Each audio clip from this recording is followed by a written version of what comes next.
KPBS On Demand is supported by the San Diego County Toyota dealers, presenting the new 2025 Camry with refined design and performance. Visit your local Toyota dealer to learn more about all the features the new 2025 Camry offers. The San Diego County Toyota dealers. We make it easy. Good morning. I'm Debbie Cruz. It's Friday, December 9th. Continued efforts are underway to prevent military and veteran suicides. More on that next. But first, let's do the headlines. The latest numbers show flu and COVID-19 cases are continuing to increase as we approach winter. 13 San Diegans have died from flu this season, with more than 15,000 cases reported. COVID-19 cases are also increasing. The county's Deputy Public Health Officer, Dr. Cameron Kaiser, says the region is still averaging one COVID death per day. We expect that we will move into the CDC COVID-19 yellow or medium tier most likely this week because our hospital and case counts all point that way. With the increase, Kaiser says people need to be taking precautions like staying up to date on vaccines. For the fourth week in a row, the strike continues between the University of California and thousands of academic student employees and graduate student researchers. A published report says some instructors are planning to withhold grades in solidarity with the strikers as the semester ends. After almost a week, talks between the University of California and academic workers started again Thursday. The San Diego County Registrar of Voters yesterday certified results of the November 8th election. The voter participation rate was 54%. There were nearly 2 million registered voters in the county, but only about 1,043,000 ballots were cast. Of those, nearly 90% were mail-in ballots. To see the final results, head to www.kpbs.org/elections. From KPBS, you're listening to San Diego News Now. Stay with me for more of the local news you need. KPBS On Demand is supported by Marrocale Design and Remodeling, helping homeowners with their home remodeling needs. From ADUs to kitchen remodels, room additions, and custom homes, Marrocale Design and Remodeling can help homeowners design and build their dream homes. More at trustyourhometous.com.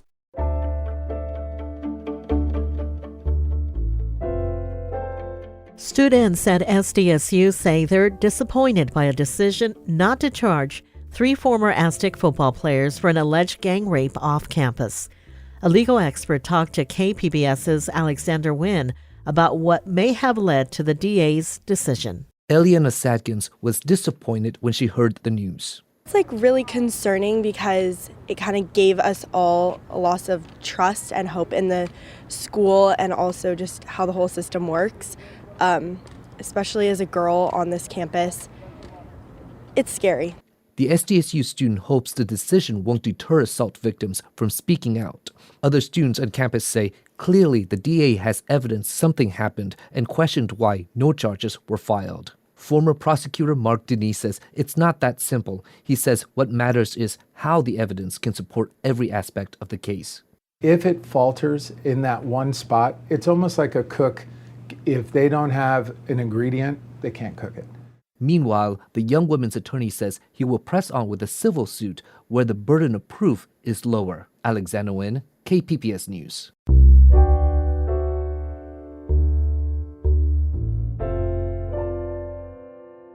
The Pentagon is finishing a review of its policies regarding suicide.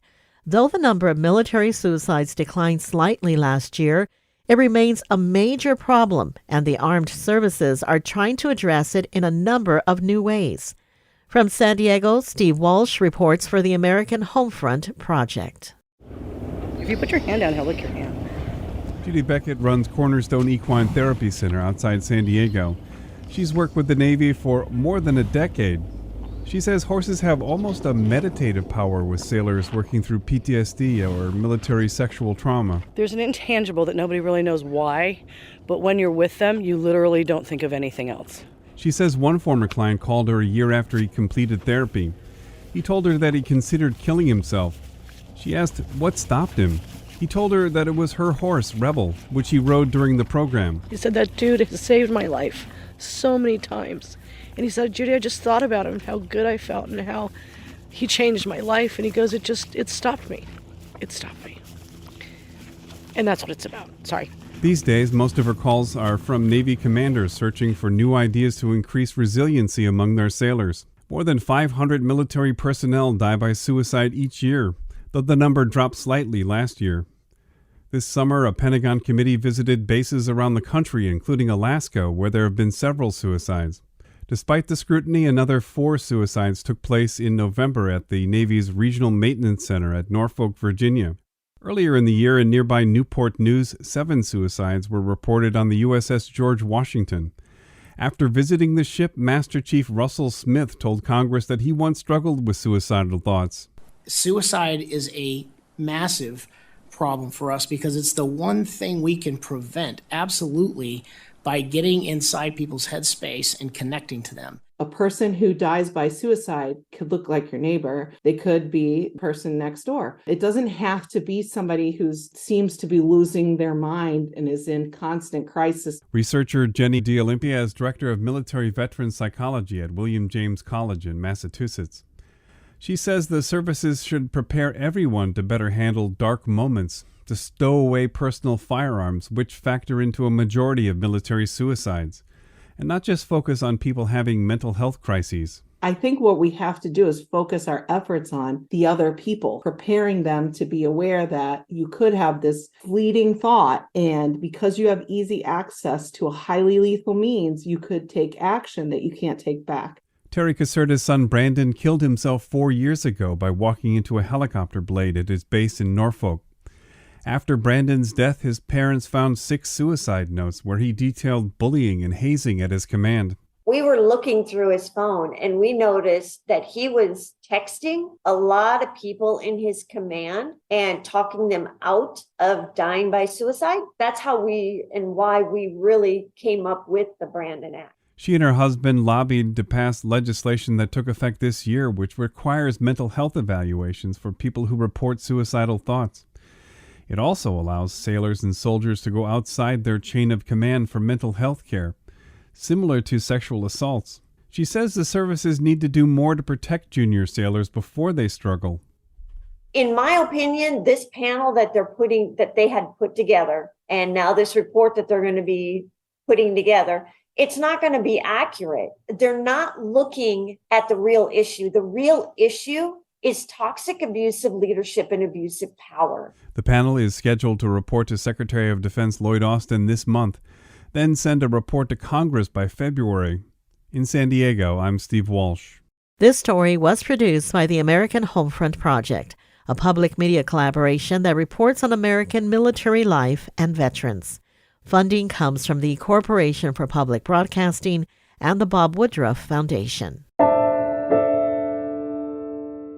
Scientists at San Diego Scripps Research have identified antibodies that could stop the very complex virus that gives people AIDS. KPBS SciTech reporter Thomas Fudge tells us about the first clinical trial of a possible HIV vaccine. The decades-long search for an HIV vaccine has not yet succeeded because HIV has many different strains, and that makes it a very hard target for a vaccine. Bill Schief, a professor of immunology at Scripps Research, says an effective vaccine needs to mobilize a very specific kind of antibody to actually stop the virus. We think a vaccine needs to elicit broadly neutralizing antibodies against HIV to protect against the hundreds of thousands or millions of HIV variants that are in humans around the planet right now. Schief is co-author of a paper published in Nature about the clinical trial and the research around it. He says it is proven that the strategy for creating a vaccine is on the right path. Scripps antigen, the precursor to a vaccine, elicited the correct immune response in 97% of the human test subjects. Thomas Fudge, KPBS News.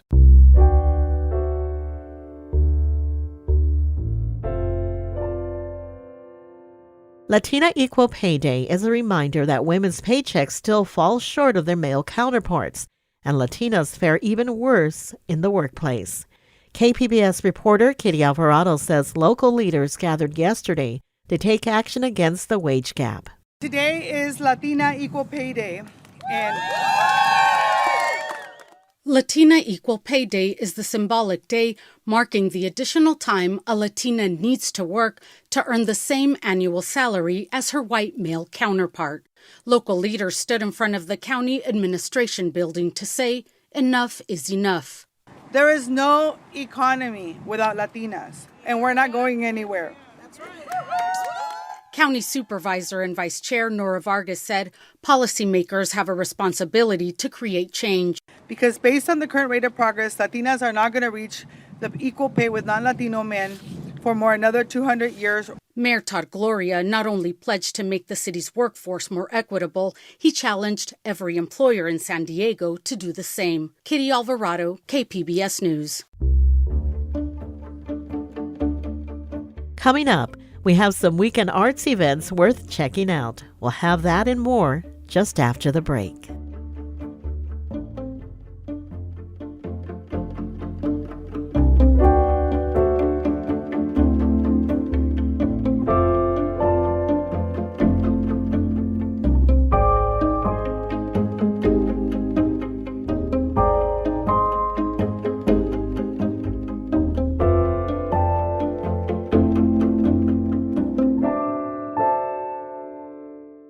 KPBS On Demand is supported by Paint Care, offering households and businesses in California more than 800 leftover paint drop-off sites for recycling. Quantities of 100-plus gallons of paint may qualify for a large volume pickup.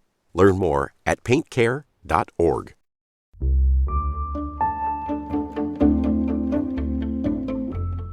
With the votes in the November election officially certified, Chula Vista Mayor-elect John McCann said he will stand in solidarity with his fellow mayors in other South Bay cities. KPBS reporter Gustavo Solis has more. McCann defeated Amar Campanellar by 4 percentage points, or about 2,700 total votes.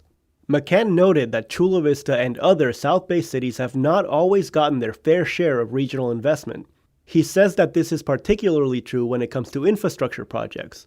He wants to work with other newly elected mayors to change that reality. Many times we have been lacking with the support, but I hope to work with both the National City and Imperial Beach new mayors to be able to have a united front to be able to get quality infrastructure for the South Bay. Campanellar waited until after the Register of Voters finished its final certification on Thursday to concede the election. In a statement, he thanked his supporters and said he's committed to serving the community. Also in Chula Vista, deceased city attorney candidate Simon Silva defeated Dan Smith. Because Silva is unable to serve his term, Chula Vista taxpayers will now have to spend up to $2 million on a special election. That special election will take place either in the spring or fall of 2023. Gustavo Solis, KPBS News.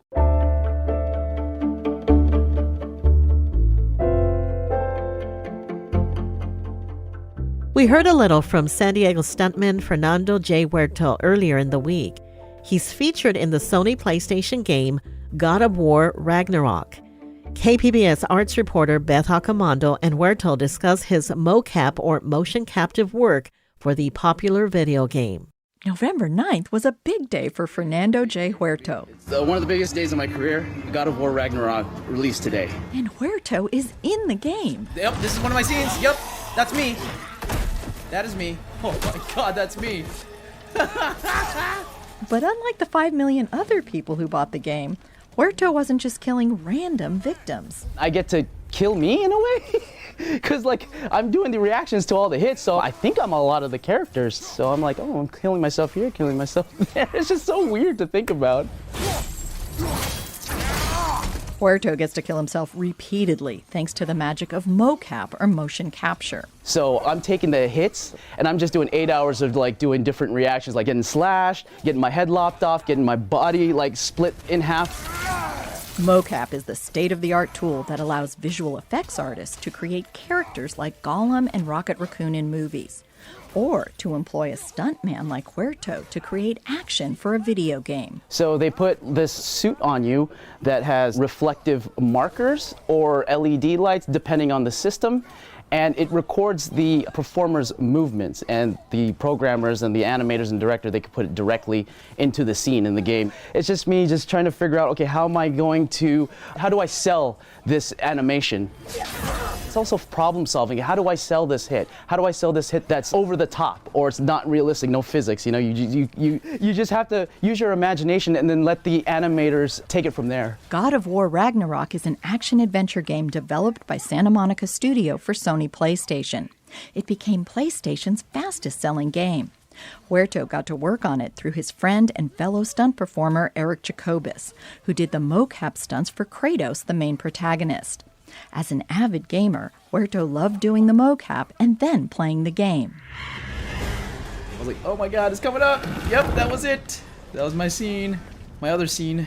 I was like, I remember doing that. We just stacked like mats and then pulled Eric over the mat. On location, you might have to perform a stunt without mats and land on concrete. But doing stunts in motion capture is heaven. You don't have to hide pads. It could be right there, and the software's not going to capture that. They're only going to capture what's reflected on the markers that are on your suit.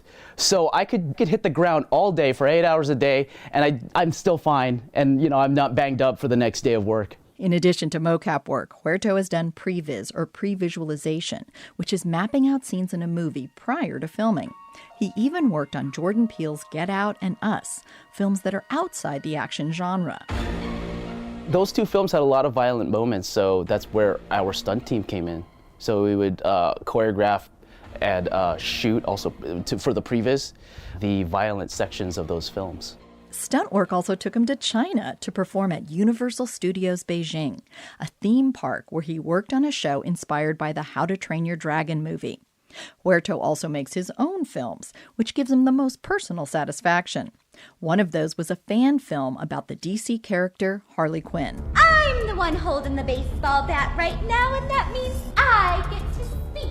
I'm an action filmmaker, and I know Harley's abilities, so I'm like, okay, she has super strength from Poison Ivy, she does gymnastics, and she has a bag of tricks. So I'm like, oh yeah, she could totally fight. So I was like, oh, we could totally do like a martial arts style Harley Quinn fight, in the vein of Batman v Superman, the Ben Affleck Batman fight in the warehouse. We could do something like that. And he did. It's garnered more than 14 million views on YouTube. And with God of War Ragnarok, Huerto has likely been killed at least 14 million times. And that should make any stunt person happy. Ah, yeah! Oh, that's awesome. Side flip out of it. Beth Agamondo, KPBS News. Watch for Beth's Evening Edition story tonight to see Fernando J. Huerto in action. And before you go, we have some weekend arts events worth checking out. Thanks to KPBS arts producer and editor Julia Dixon-Evans. This weekend is the latest installment in Project Blank's Salty series. Tomorrow's performance is called Machine Music, curated by Project Blank's tech supervisor, sound artist, and musician Joe Cantrell. He told KPBS the concert would feature some sort of machine or mechanical production as the main source of the sound. A lot of times with performances, you try to highlight the human in this sort of interaction. And here we're doing sort of the opposite. We're kind of highlighting the machine.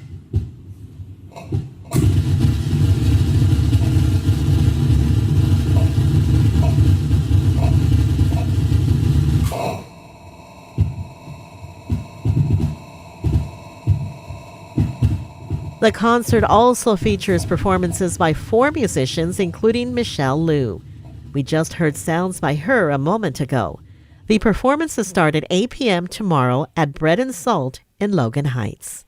And if you want to get in the holiday spirit, Noel Noel is a new production this year. It is a mixture of narrated and performed storytelling and holiday music. It's performed by several local choirs and the San Diego Symphony. The performances are at 7 tonight and tomorrow and 5 p.m. on Sunday at the Rady's Shell on the Bayfront, so bring a jacket. You can find more details about the arts events mentioned and more at kpbs.org/arts. That's it for the podcast today. This podcast was produced by KPBS editor Joe Guerin and producer Emmeline Mohebi. As always, you can find more San Diego news online at kpbs.org. I'm Debbie Cruz. Thanks for listening and have a great weekend.